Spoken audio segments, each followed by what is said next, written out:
Hey, it's Mike, and today I have for you a decent gameplay on the DLC map grind. Now, usually when DLC comes out, I'm not the most impressed, because if you look at Modern Warfare 3, you get 4 new maps which aren't great, they're just average. You might like one of them. And Modern Warfare 3 you get a Spec Ops mission, which you do once and then you don't play it again. But with Black Ops 2 and Black Ops 1, you get 4 fairly decent maps. There's only one I don't like, which is Downhill. And you get a Zombies map as well, which for me makes me want to buy the DLC more, because if multiplayer's not going too well, then you can slap on Zombies and play a bit of Transit or The Rise and just have a laugh for a bit, because you can play this multiplayer all the time and you just get frustrated. And Zombies is just a good break to have.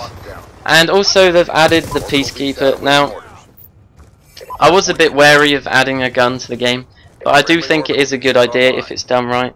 And to be honest, I think they have, because this gun isn't the most overpowered on the game, but it is still decent and worth using.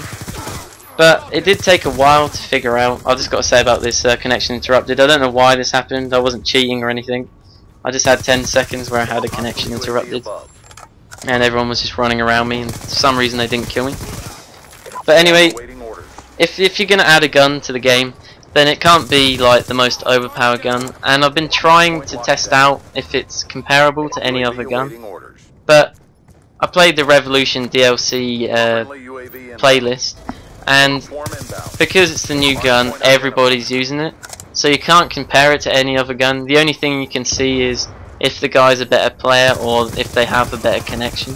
That's the only thing you can really test in that playlist, because I think I played about 5 matches and there was one guy who was sniping, and the rest, because you can't really compare it to a sniper because that doesn't really make sense. But everybody else was just running around with Peacekeepers. So I really haven't had much time to compare it to the likes of the PDW and like the MSMC or the Vector.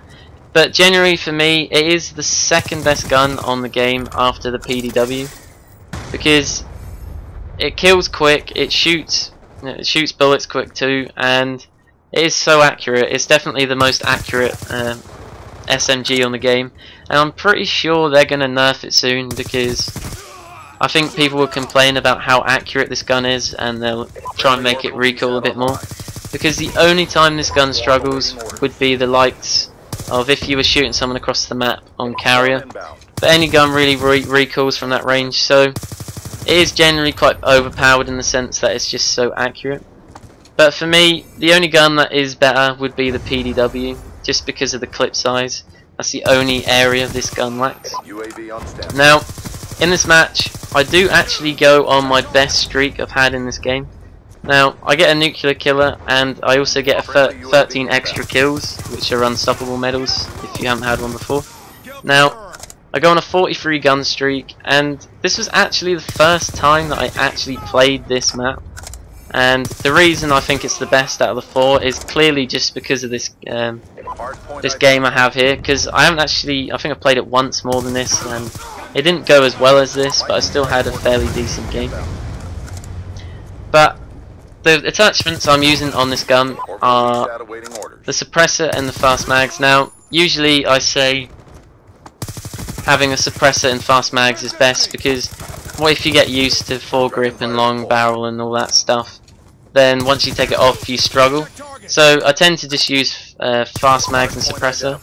But I've noticed long barrel on this gun is really overpowered, because it's fairly overpowered without it and with a silencer. But when you put long barrel on, it's just so overpowered, because I've walked around corners and just like killed people in like 2 seconds with long barrel on. And I would say the best setup if you're going to use these kind of attachments would be adjustable stock and long barrel, or foregrip and long barrel. But anyway guys, I'm going to leave it here, and I hope you've enjoyed. This is my best streak so far, and I will see you guys in a couple of days with a gameplay on one of the new maps, because I'm going to do one on each of the maps. And I'll leave it here. See you later. Hostiles have destroyed your UAV. I'm out.